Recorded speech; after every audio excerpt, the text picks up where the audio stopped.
Hello everyone, this is me, Danny Firiji. Because of my channel name, I need to be more into my channel and I will be more relatable from it.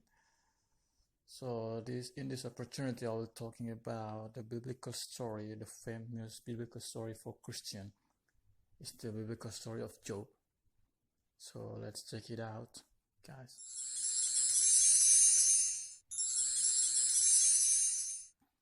So I want to tell you which book is I reference.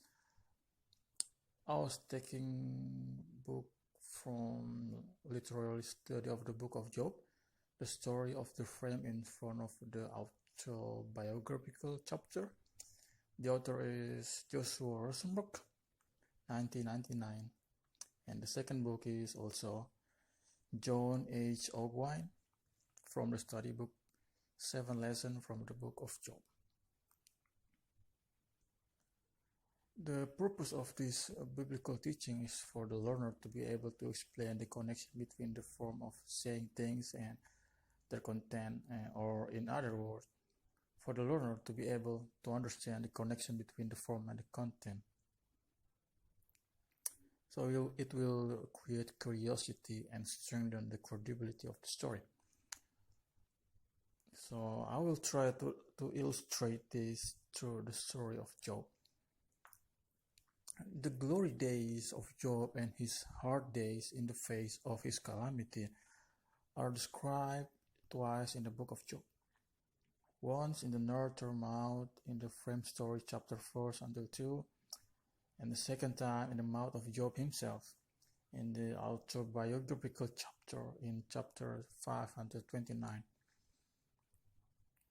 And this way of describing the events allow the author of the book to show them from different point of view. First one is from point of view of an outside observer who is supposedly objective. And second, from the point of view of the owner of the thing, the protagonist himself. The external number describes only what his eyes of him see.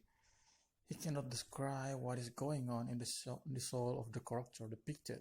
However, the protagonist describing what he went through himself also speaks of his inner feelings of him, of his thought, pain, hopes, and disappointment. So, right now we can talk about the integrity in Job. In the frame story, Job is described as a whole in his righteousness of him. The salary he received as a result of his righteousness from him is also complete.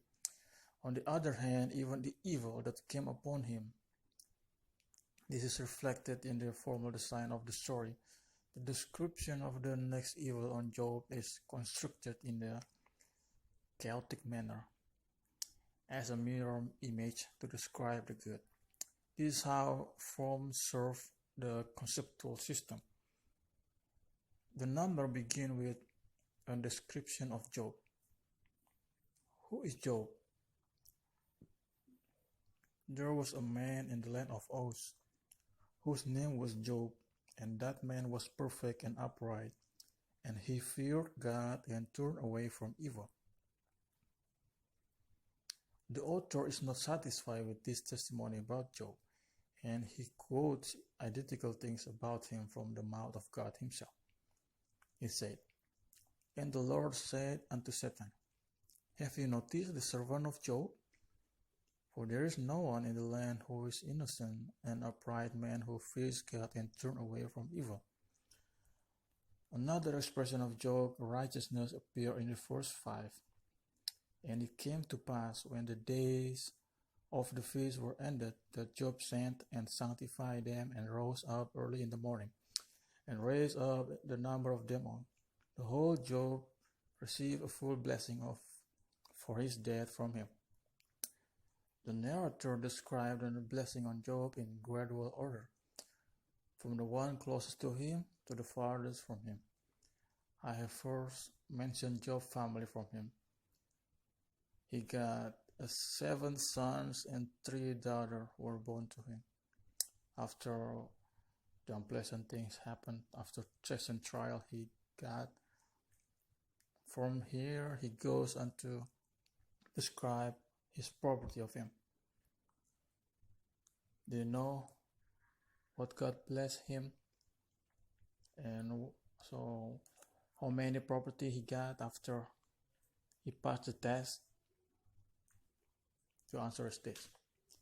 He had 7,000 sheep and 3,000 camels and 500 oxen and 500 asses and a very great service. And he concluded with a description of his honorable status of him. He said, "And let that man be greater than all the ancient."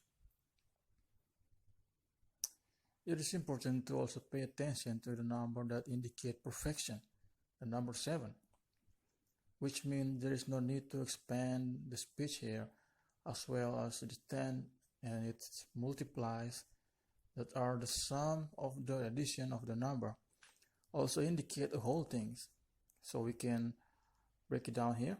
7 boys and 3 girls each mean 10.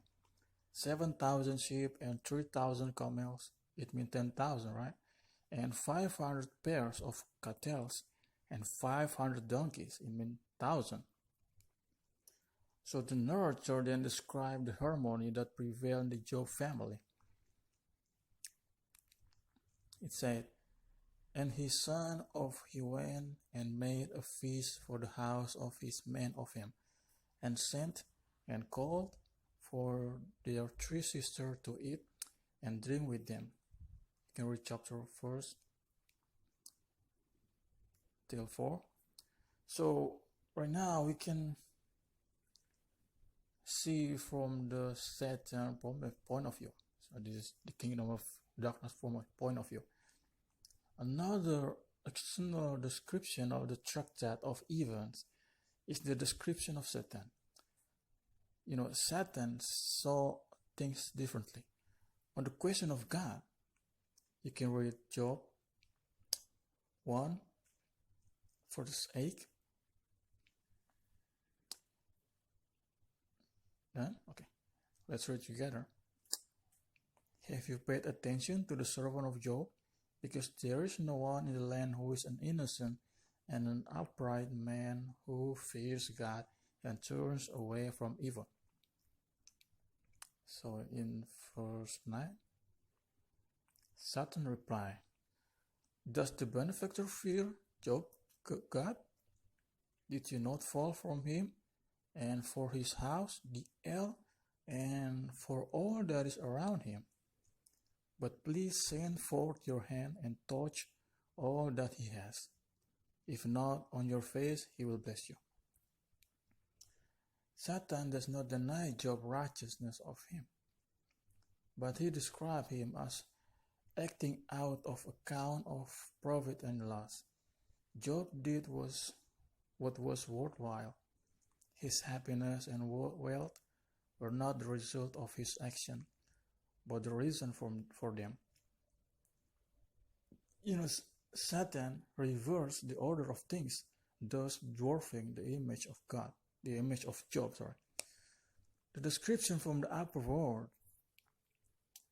The narrator knows about the situation that occurred without the witnesses, and he shares his knowledge of him with the reader. And the frame story, the narrator divides the description into 2. He describes what is happening on earth, what Job and his companions see, and separately he describes what is happening in the higher worlds, what is happening in the entourage of the Most High. He reveals to the reader what the protagonists of the story do not know. Thus, he gives the reader a tool for evaluating the words of the heroes below. With the help of this information, the reader will be able to examine the extent of which the interpretation of events are tested. The interpretation of the bad on the one hand and the interpretation of Job on the other. The primary reasons, so to speak, for Job disasters is included in the description of the dialogue between Satan and God.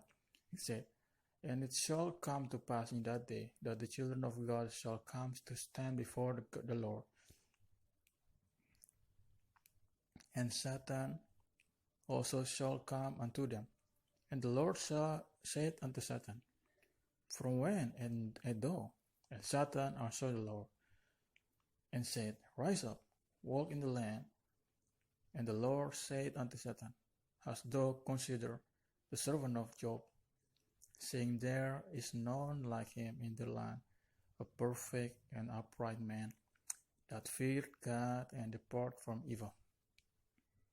And Satan answered the Lord, and said, Doth Job fear God? Did he not fall from him, and for his house, and for all that is around him? But please, send your hand and touch whatever he has, if not on your face he will bless you. And the Lord said unto Satan, Behold, all that he had is in thy power, only unto him, and do not extend thy hand. And Satan went out from the presence of the Lord." You can read Job 1, verse 8. And then Job expanded the speech.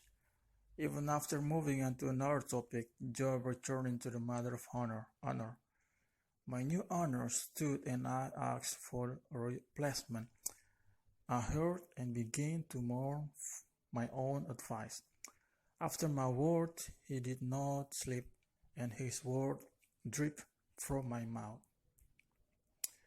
And they began to reign about me, and their mouth opened to Malchus. I replied them, They will not believe, and the light of my face will not fail.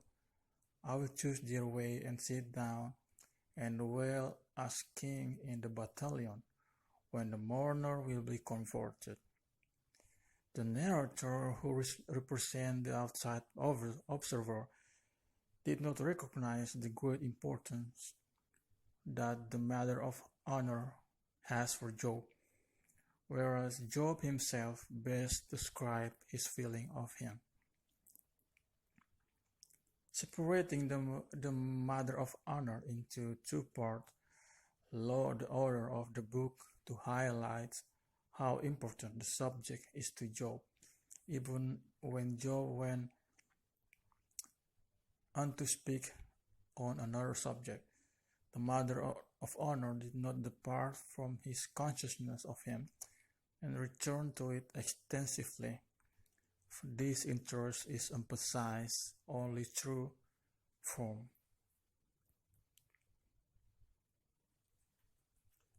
His interpretation of him showed that before us are other testimonies of Job's righteousness.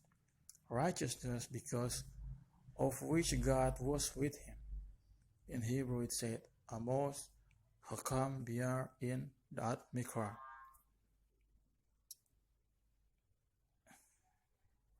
And now we can read Job 29, verse 11. And the eye which Ratani testify against me, and the word of this testimony are presented in the following verses. But this interpretation do not fit into the chapter structure. The chapter describes Job indulging in what he had in the past. Job talked a lot about his righteousness in the previous chapter, and will expand on that in chapter 11. It seemed to me that Job's intention here is to explain what his property and status allow him to do. He had the ability to help the weak. You can call it the joy of giving. This feeling of giver, of the reciprocal kindness in his mind and body of the helpers to others can only be felt by the one who gives himself. It can only be described by describing the very act of giving. The sweet taste can only be felt by those who have tasted the sweet. A reader who has experienced the experience of giving will understand the words of Job. Thus, the narrator who sees things from the outside skip this manner in the frame story, while Job, in the other end, expanded it. So we can make a description of the present. If we compare to the days of the past, it's called the ancient moons. Job described it in chapter 1st, the gloomy present. This is the essence of his speech from him. Job brought up the past not only as the contrasting background to the present. The past is part of the present in his consciousness of him. The past penetrates into the present. His disgrace in the present is illustrated and highlighted against the background of the description of the respectable status he had in the past. The key word in this chapter is "and now." Each part episode open this word. So we can read right now in the book of Job. And now, younger people than me later play on me, and now I was playing, and now my soul will be poured out on me. Job best described his humiliation of him in the present to the trial he had. You can read the first two. God and avoided evil. The Lord blessed me with 7 sons and 3 daughters, and he granted me great material of health, including the 7,000 sheep and 3,000 camels, and 500 yoke of oxen, and 500 donkeys, and a very great household. Satan believed that I would cease to be righteous and that I will curse the Lord if I no longer prosper temporarily.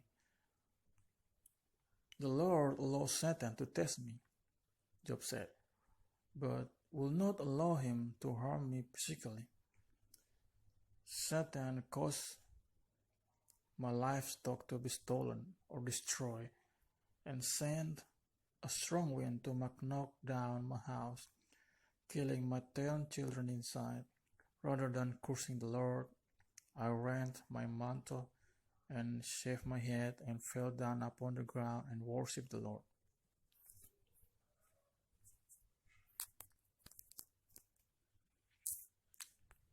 When Satan saw that I will not curse God, he wanted to test me with the physical trials. The Lord allowed Satan to do so, but will not allow him to take my life. Satan afflicted me with the sore boils from the sole of my feet unto my crown.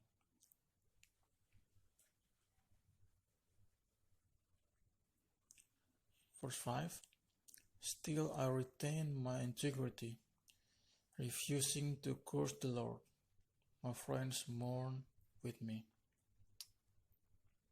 My friends told me that my suffering was caused by my own wickedness, and that I must repent. But I know that I was a righteous man. Verse 6. And the Lord later commanded my friends to repent.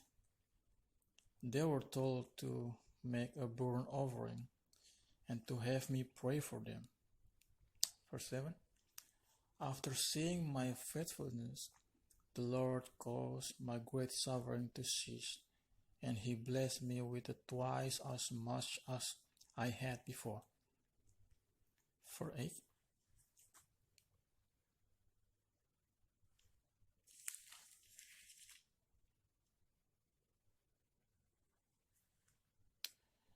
I now had 14,000 sheep and 6,000 camels and 1,000 yoke of oxen and 1,000 donkeys, as well as 7 more sons and 3 more daughters.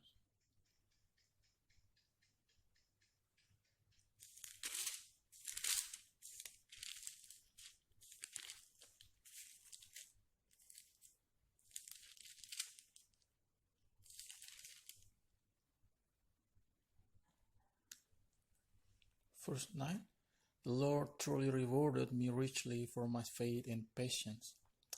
I have seen the hand of the Lord in my life, both in my affliction and in my prosperity. I boldly testify. I know that my Redeemer lives, and that he shall stand at the latter day upon the earth. And though after my skin worm destroy this body, yet in my flesh shall I see God.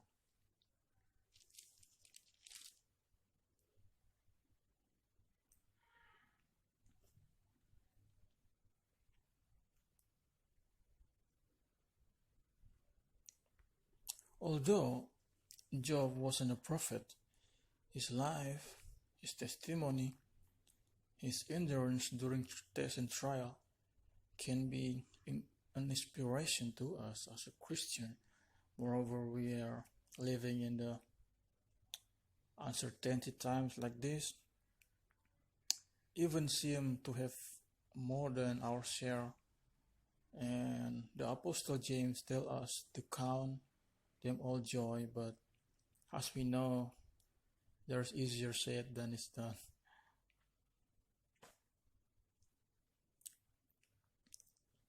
After having experienced what seemed to have been an exceptional feast, we've all had to come back to living life into this world. Tomorrow's world is not here yet, and we have to cope with the here and now. Part of that involves dealing with the pressure of life, trial and test. From the higher level of Christian to the lower level of Christian, everyone will receive the pressure of life, trial and test. We must ask what many might think is a silly question. What exactly are tests and trial anyway? Also, why must we face them? And why should we be told to count them as joy? Is there a right way or is there a wrong way to approach trial? The Greek term rendered temptation, trial, and test in the New Testament are all closely related. They are derived from peirazo, which means to test, try, or put to the proof, and from peira, meaning to tempt, and to know by experience. Another word, dokime, meaning to test the genuineness of something, is also used. This latter term is found in 1 Peter 1,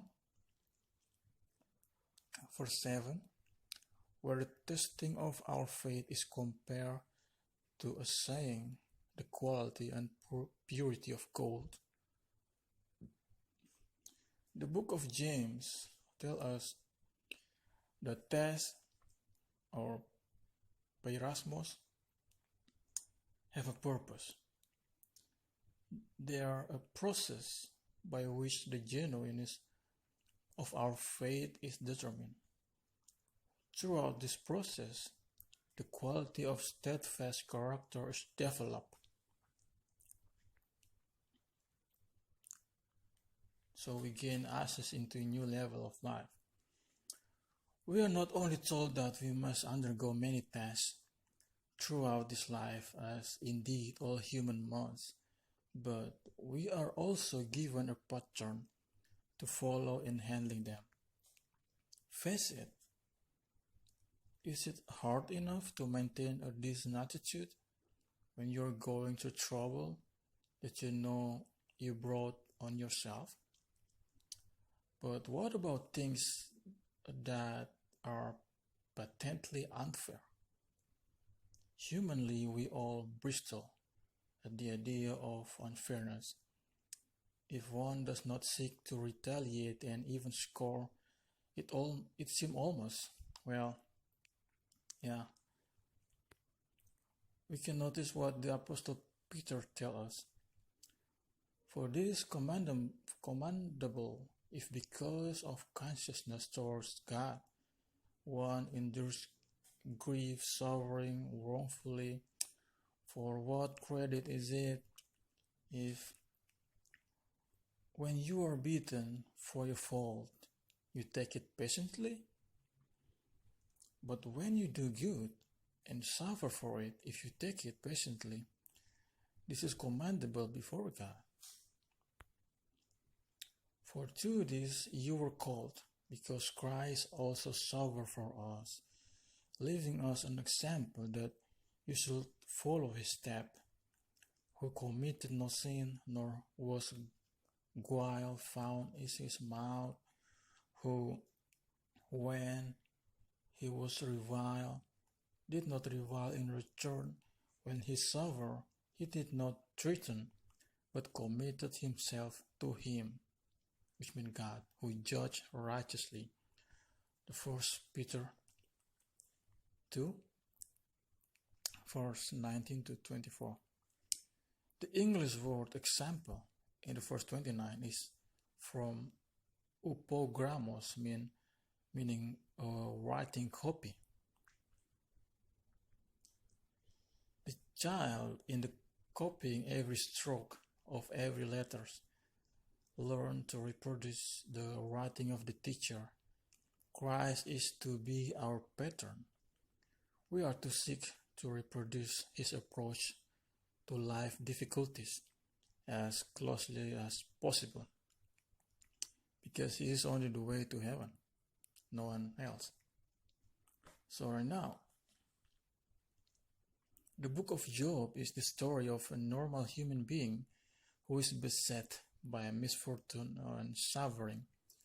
So right now we can look at the 7 specific lessons we can learn about responding to the trial and revealed in the book of Job.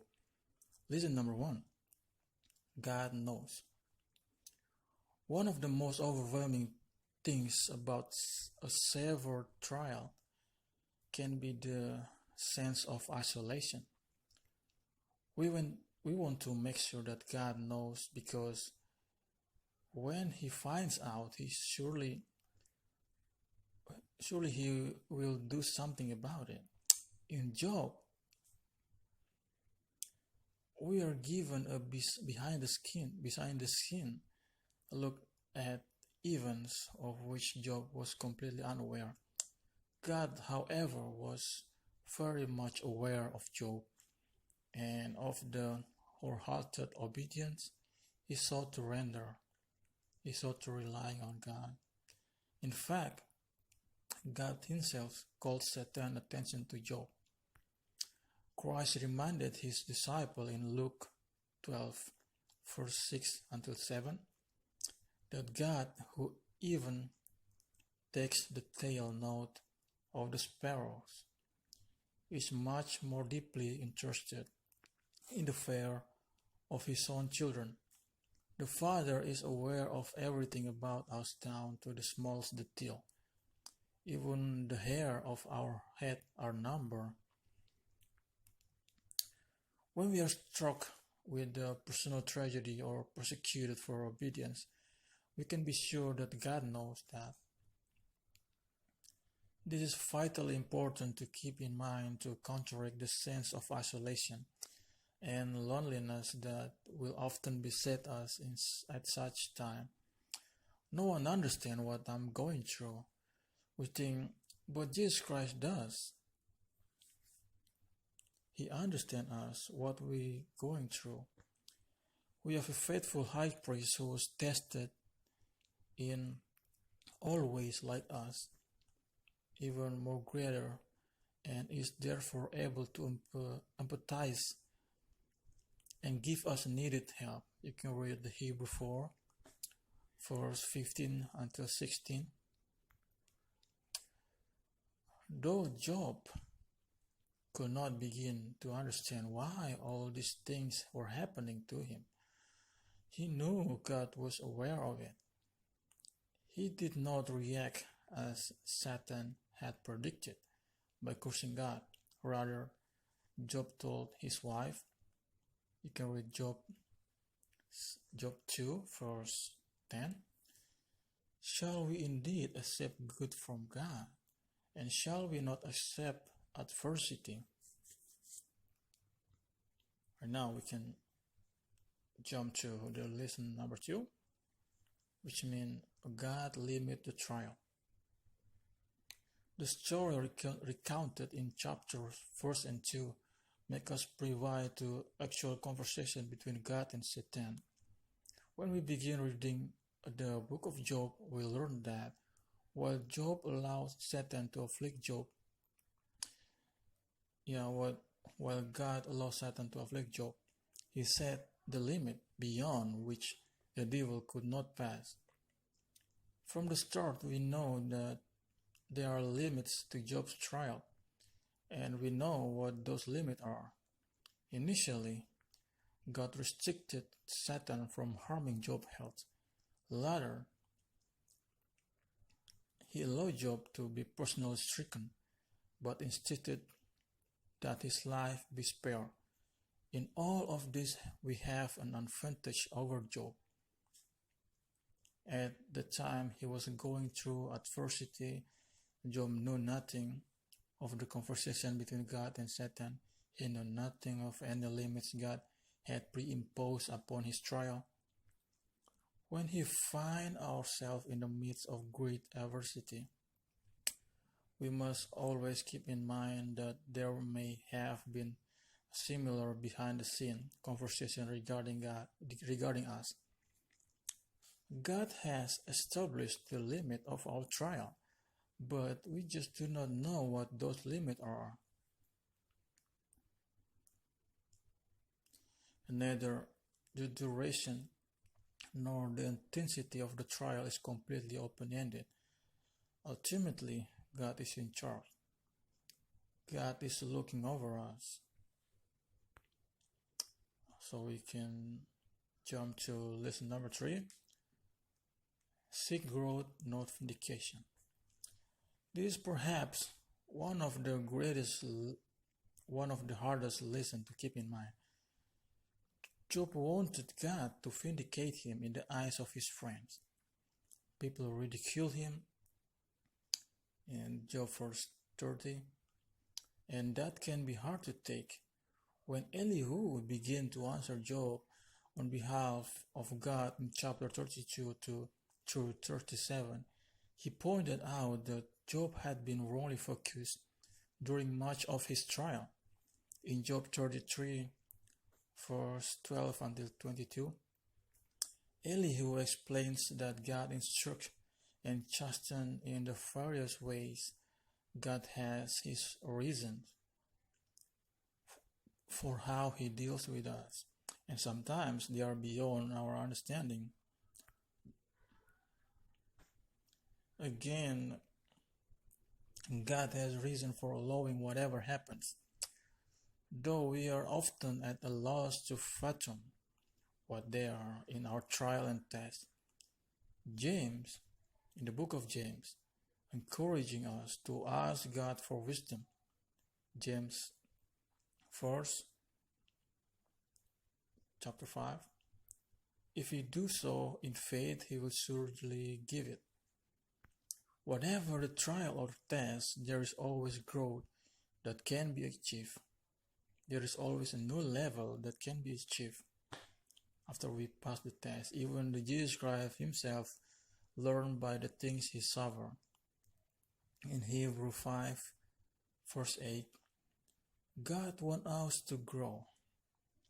Therefore, we must undergo periodic pruning to stimulate that growth.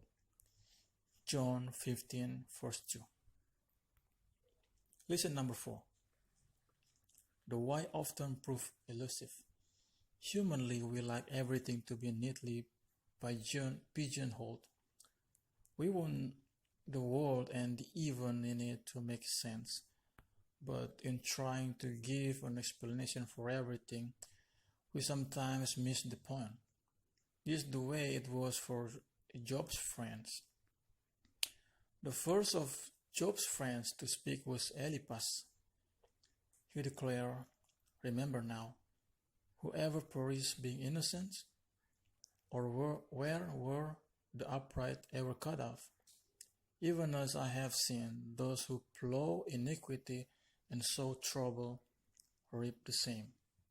Eliphaz, Bildad, and Zophar, Job's three friends, were all sure that Job must have had some dirty secret at the root of his newfound troubles. They knew that there had to be a reason. So they badgered poor Job to confess this suspected secret sin.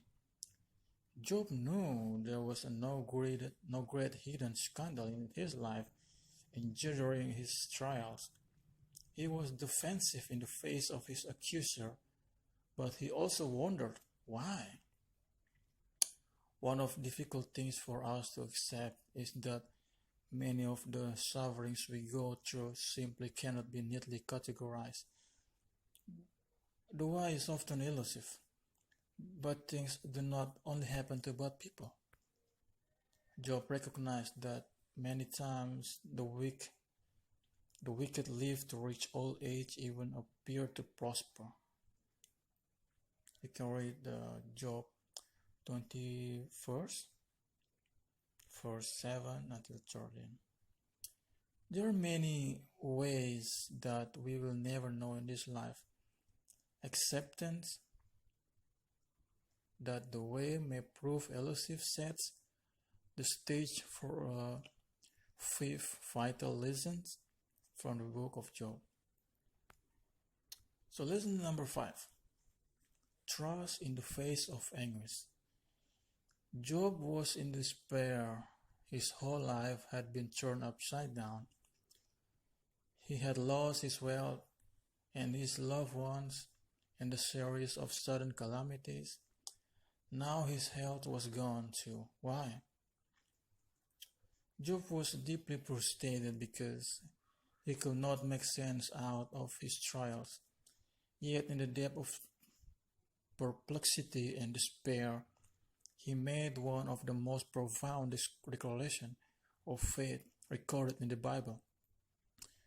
You can read Job 13, verse 15.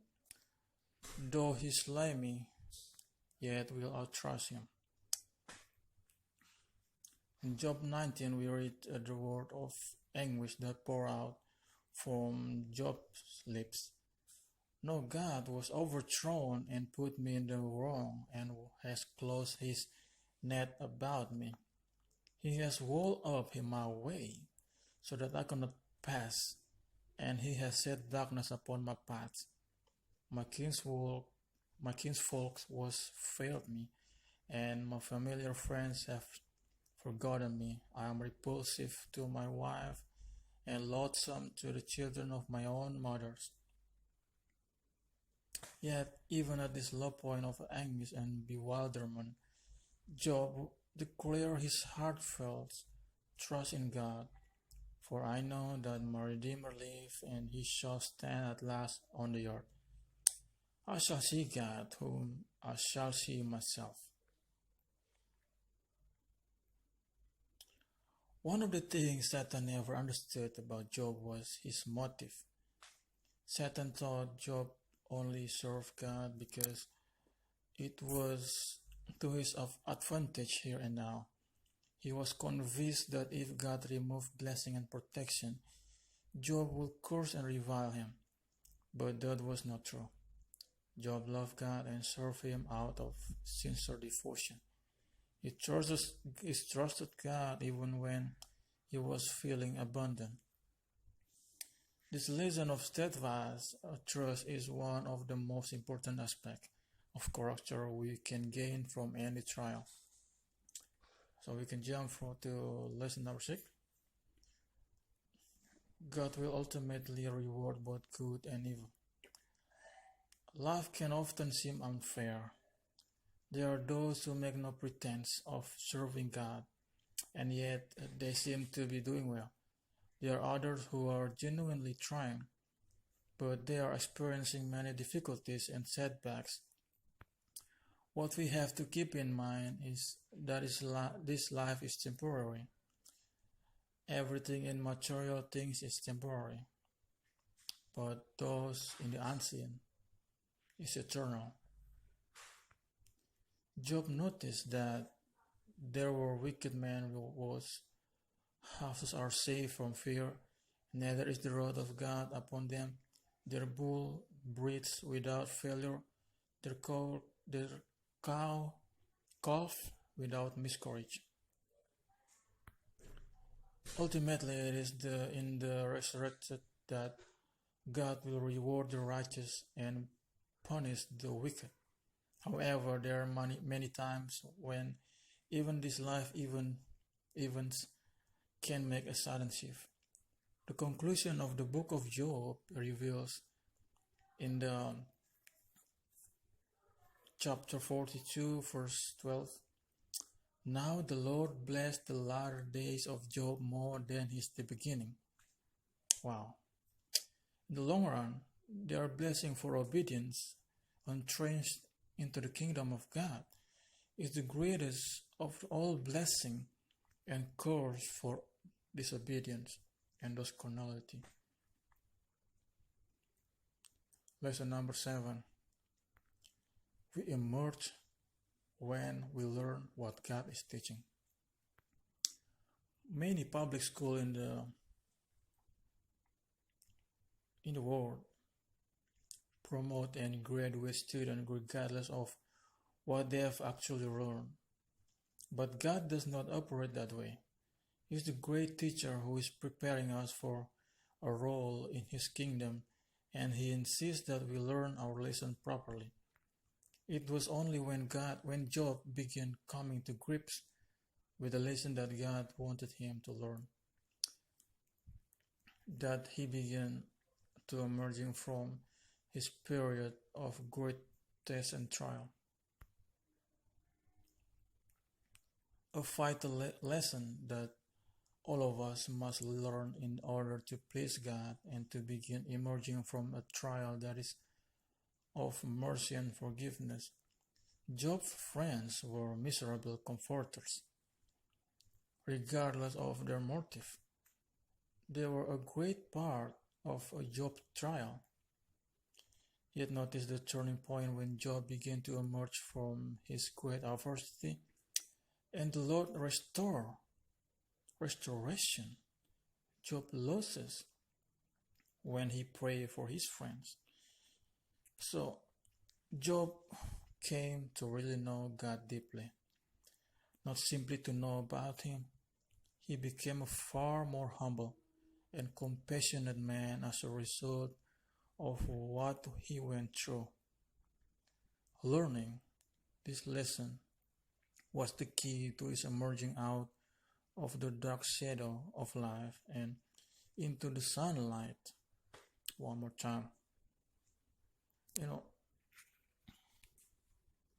So we can conclude all chapter in the book of Job, and we can see what kind of word really stuck into our mind. So Job is about test and trial, and he passed the test, and God multiplied everything he loses. So our trial can make us bitter, or they can make us better. One more time. Our trial can make us bitter, or they can make us better. Which one worked for you? That's it. Thank you very much for listening. God bless you all. See you next